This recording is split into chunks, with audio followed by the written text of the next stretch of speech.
my name's Grandad.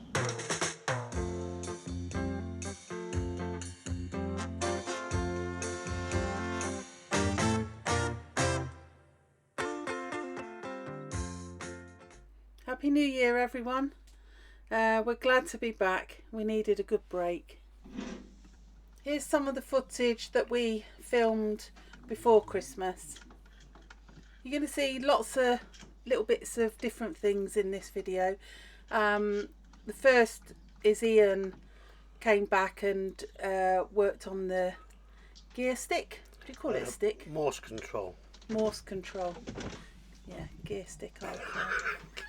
Drivey thing. Just to give you an idea what Ian's doing here, he's actually fitting the cables. That's like a link. The cable links to the engine from the Morse control. So the black cable you can see here is for the reverse gear, and the red cable will be fitting for the forward gear.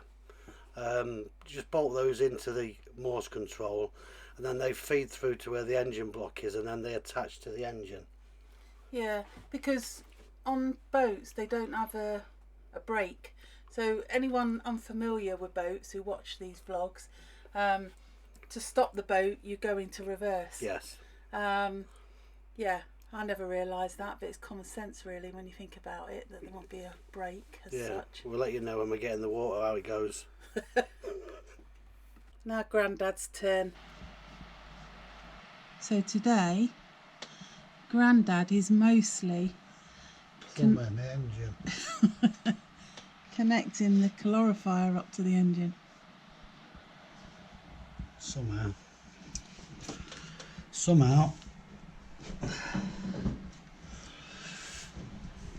So this one is the return. So that's got to go on there. Somehow. Got some hot water.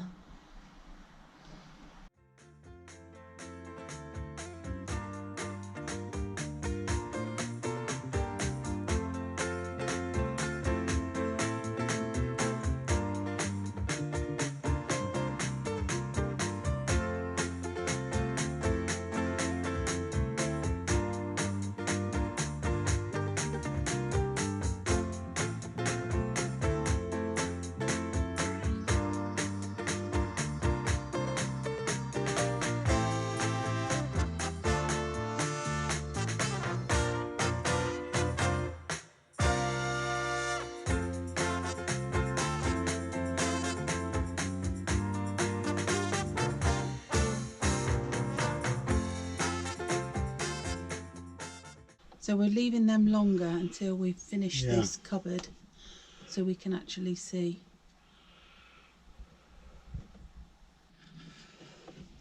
That one goes into the bottom one, that one goes into the top one. It's the opposite way around, the flow goes in the bottom on these calorifiers, which is all wrong to me.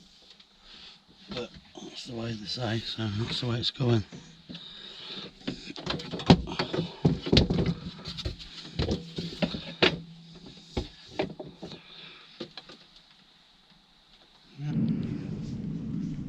So we're going to go sort of around there like that, and then clip it to that wall there.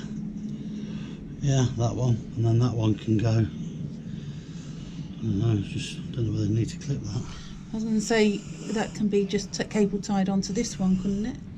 Yeah. What is that? That one's going to go like that there. It's a bit close to the alternate. Can it go a bit? Go like that. Yeah. Once that's a clip there, that ain't going to go nowhere, is it? No. And then this one, can this one come round? Well, this one, that one can just go straight in, can't it? Yeah. Straight in the arm. Straight in the arm like that. Just one clip in there then. Yeah. The hose is a high temperature hose, and it's just Jubilee clipped to the calorifier. And you may have seen in the previous vlogs, we've got like a twin coil calorifier on here, so we've got a means of heating the water through diesel heater and through the engine. So just attaching the hoses on now, and they just go into the two bottom connections like a barbed connection, so that you don't get confused with either connection. I've left this bit of footage in just to show you what AD originally did, but you changed the way you wanted to route the pipes, didn't you? Because Yeah, basically just to try and keep it sort of lower to the height of the engine really, because we thought it might struggle to heat the water. Just show you what we've done with the clarifier pipework from the engine.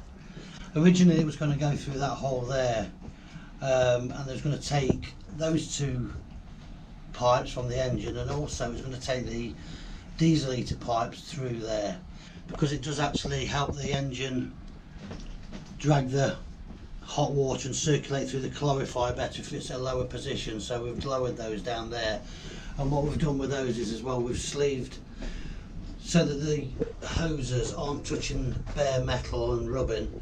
We've sleeved those with another rubber sleeve around the outside so that they're protected from the steel, so that it's not going to get any chafing and stuff and any friction and end up cutting through the pipework. Ian's back and he's going to fit our filter on for us. Yeah, there is a filter fitted on the engine that comes with the engine, but I think it's good practice nowadays to fit this sort of pre-filter, and it's got like a bottle in the bottom of it that I think collects any water that may get into the diesel system, so it doesn't go through to the engine. And periodically, I think you just take the bottom, you just unscrew the bottom and empty it out. Obviously, if and when, I think, I don't know whether there's a set time to do that or whatever, but at some point you're going to have to just take that off and remove that. We'll have to research that. We'll have to check on that one, yeah, but I think it is good practice nowadays to fit this pre-filter on anyway, and it's just a bit of belt and braces. We asked for it to be put on, didn't we? Yeah, we did. But when you look in the instructions, they advise it anyway, don't yeah, they? And I think a lot of other engine suppliers supply them with it as well. I'm not too sure, but I think there's one engine, I don't know if it's the Barris, I'm not sure. Beta, one of the two. One of them, you don't have it. Yeah.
We're getting less and less space in there. Yeah. Are you going to be able to fit in? Not since Christmas, and since I've had a lot of turkey over Christmas, I'm not going to fit in the engine bay soon. Just turkey? Well, and other little treats, yeah.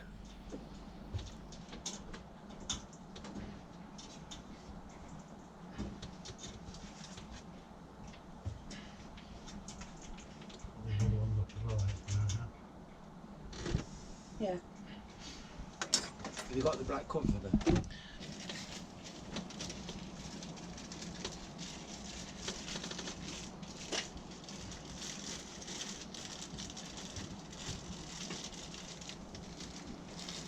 There's a sticker that goes on that square. Okay. You best put it on when it's warmer. Yeah. And the cold weather might not stay on there. Right, okay.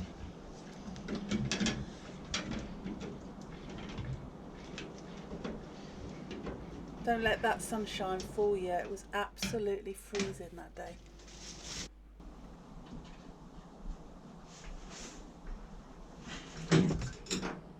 So what Ian's doing now is fitting the stern tube greaser onto the boat, which you'll see a bit more of that further on in the vlog.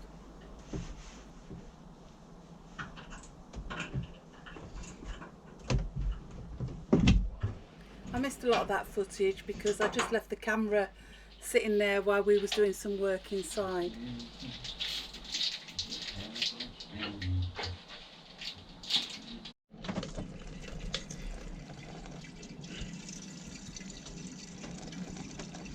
Next, the antifreeze and water is added.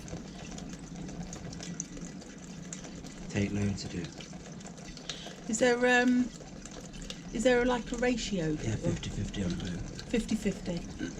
Yeah, 50-50. More than what you have in the car. Car's about a third. And you're supposed to mix it up before you put it in, so it don't separate when it's in the engine, they say. Yeah, so it's evenly mixed all inside the engine then. You get some. Look, a lot to fill. Yeah, but it's got to fill the engine and also the skin tank as well.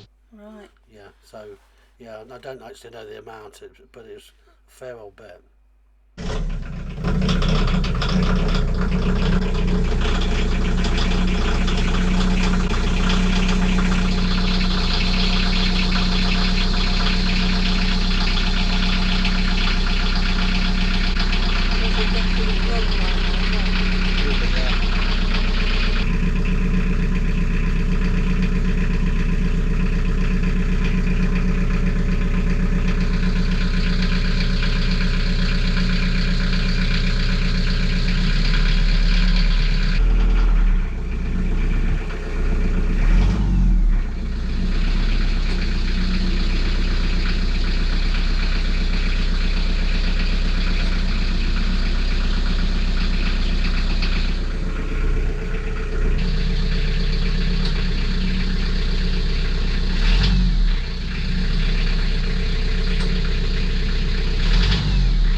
So I like to let some air out. Yeah. Not bleed it. Never going in just for water.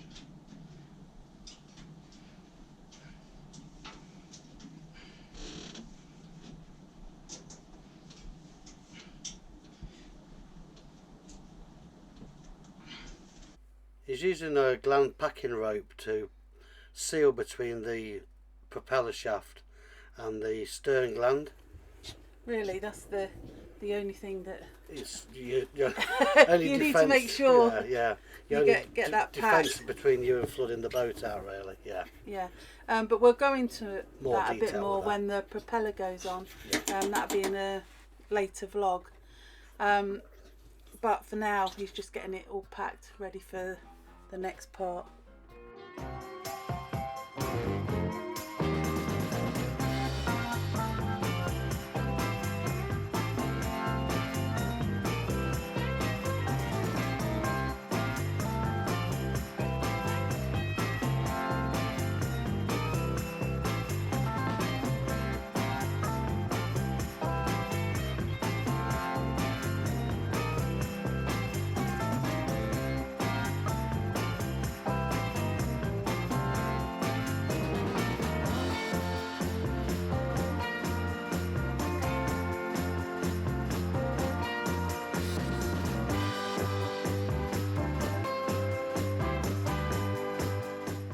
We're using a water resistant grease from a company called Morris, and that's just fed from the top down through that tube to the stern gland, and that obviously that helps to lubricate the prop shaft and also helps with the sealing and stopping the water from coming through.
On this then, like, you've got to screw it down gently a few times.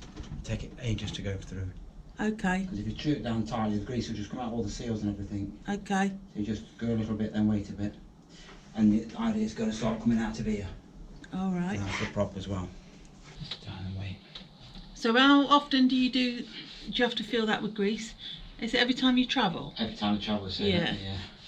Not put bilge pump in yet, anyway. Yeah. Bilge pump, yeah. You can feel it when you screw it down, it just becomes quite stiff, that's all. Yeah.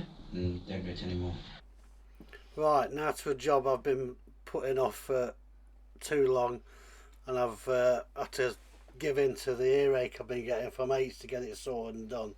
The reason for that is there's so many ways to wire batteries up, and if there are an even number of batteries I think it's easier. Anyway, we've got 5 AGM batteries in our battery bank, and I've asked numerous people, haven't I? Loads and loads of people, and through the 12 volt boating group, and I've gone with this, rightly or wrongly or whatever remains to be seen, but Some people have said don't do it like this, but others have said this is a great way of doing it. it's all about getting the batteries balanced and evenly balanced, so that anyway, without getting too technical about it, because I'm not too technical about this, but I understand the basics of this, so this is the way we're going.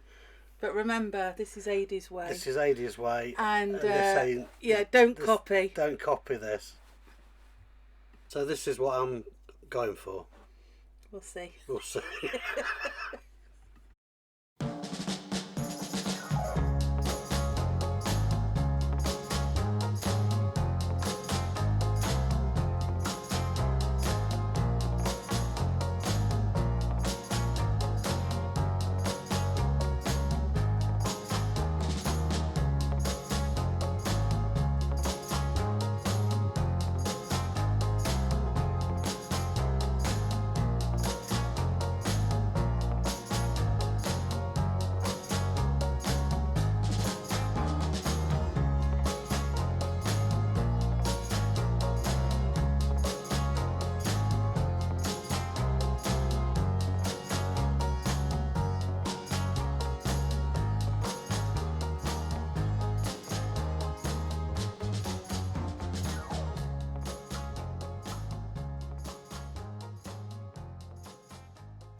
These red bars are a wooden batten that we've just painted in the same bilge paint.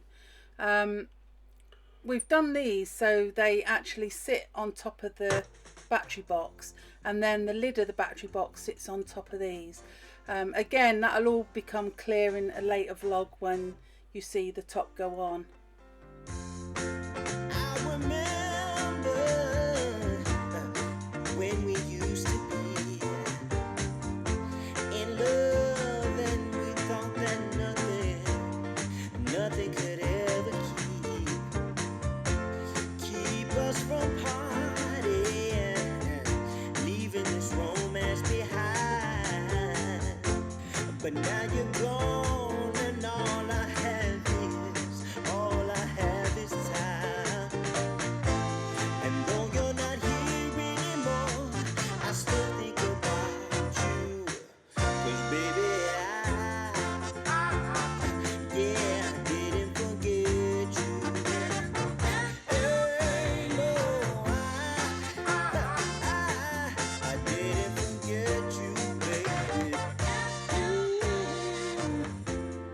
I know we drifted so far apart. So there you have it, 5 equal lengths of positive, and I'll do the same on the negative side as well. And they're all going to be run to that buzz bar you can see there, and that buzz bar is supplied from a company called BEP or BEP. It's just a 5 stud 10mm heavy duty buzz bar, both same on the positive and the negative side. They were quite expensive, weren't they? They weren't cheap, no, they weren't cheap. But they feel quite nice and quite sturdy. Yeah, seem like they'll take a lot of power. So there you go.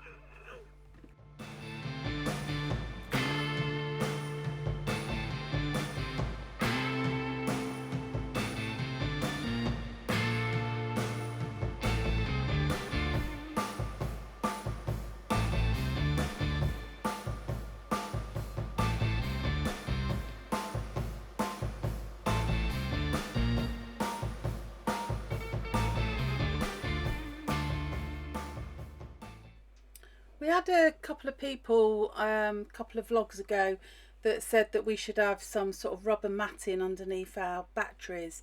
Don't know whether you do, but we've decided to take your advice and do it. So we had some car mats, rubber back car mats. So we've cut pieces out of them and we've slid them under the battery box. We decided not to change our battery box. I know a few people said that we should have the front lower, but we decided just to keep it like that. If in the future we think we've made a mistake, we'll change that, but for now we think it's all right. It was more about getting the batteries in and out, but having done it now, it isn't actually too difficult, to be fair. No. I thought it would be worse than it was, but it actually isn't too bad. Yeah. Someone was also concerned that the lifting the batteries in and out, they were too close to the underneath of the stern deck, and that they might cause an explosion if they hit the steel. It's quite deceiving. There is plenty of room in there underneath that bit. And we will make sure the connections are covered when we do lift them out. I'll try and get this one in there now. Let me try and help you somehow, Aid. All right. Wow. Just watch your fingers. Yes, yeah.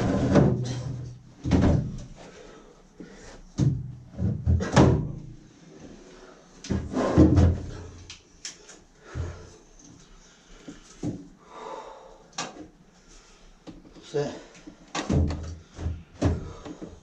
We're done, Grandad.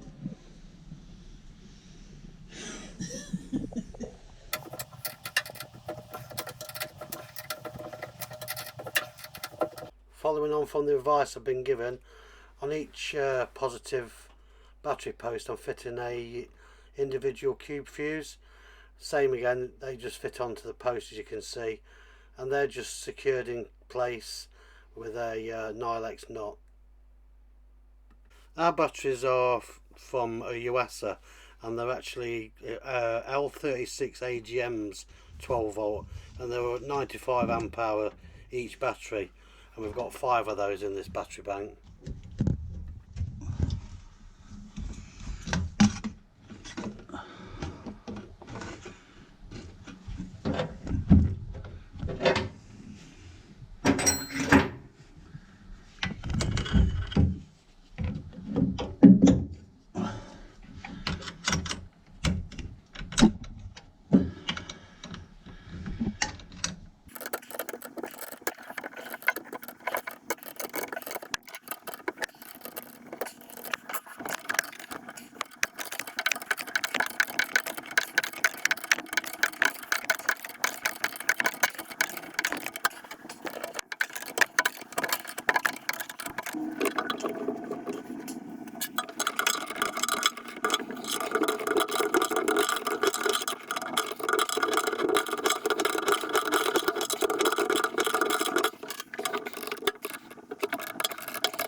So that's all 5 of those on there now, all connected up, covers on, fused, and they're all going to go back to that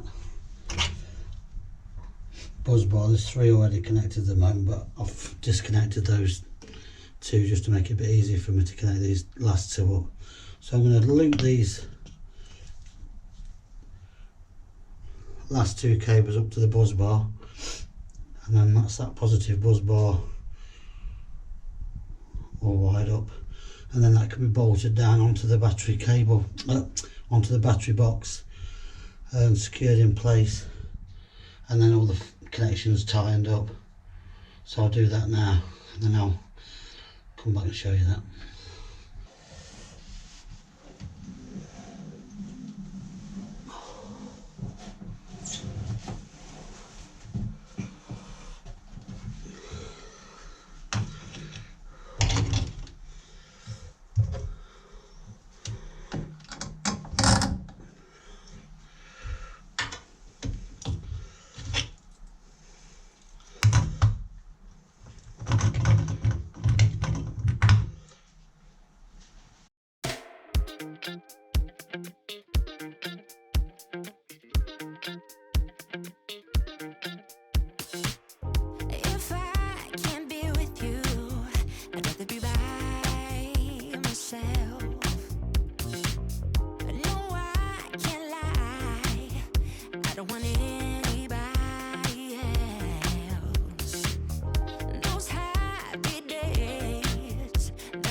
from the buzz bar, ran another cable, you can see there going to the left, and that's actually going to be where the mega fuse is going to be fitted, and that's fitted obviously between the buzz bar and the isolation switch. Now the isolation switch I'm going to fit on for now, but at a later date I'm going to actually take that off, obviously, because I've got to run all the feeds into the boat from there. But I'm just going to mount it on here for now and just make sure everything fits into place. Then once that's all done, I can then move on to do the negative cables, and they will run to a buzz bar the same as the positive side.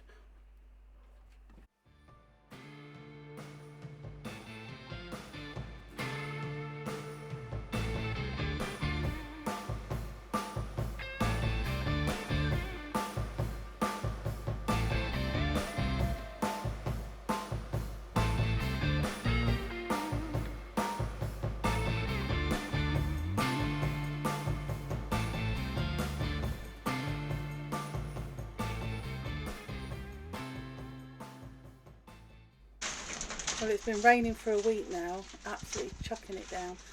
So I'm glad we got the canopy to work on. I think we're going to call the boat Noah's Ark. So on the negative side, we've put a Victron Smart Shunt, and basically that's going to be Bluetoothed with the phone so that it can just see what the batteries are doing. So that's it on the left. That's it on the left there, yeah. Isn't wired up yet, but it will do it. You'll see that in a future vlog. Would you be able to explain a little bit more about that in the future? I'll explain more in detail with the when we actually come to set it all up and get it all running, I think, yeah. Yeah, because I want to know too. I do. I've got to do a bit more research, but I've heard people say I'm a shunt, so there you go. Or something like that. But anyway, yeah. I can't let you go, baby. I just want to tell you that. No, no, no, no. Yeah. All of my friends say, girl, you better take care. 'Cause that man is trouble, you best beware. And though deep down, I know I might be headed for teardrops. Now that you got me started, I just can't stop. No, no. 'Cause I love you, baby. I can't let you go, baby. I gotta tell you that I've been looking for love so true. When I was down and out, along came you. Though you might be a liar and a cheat too, I just can't quit you now 'cause I love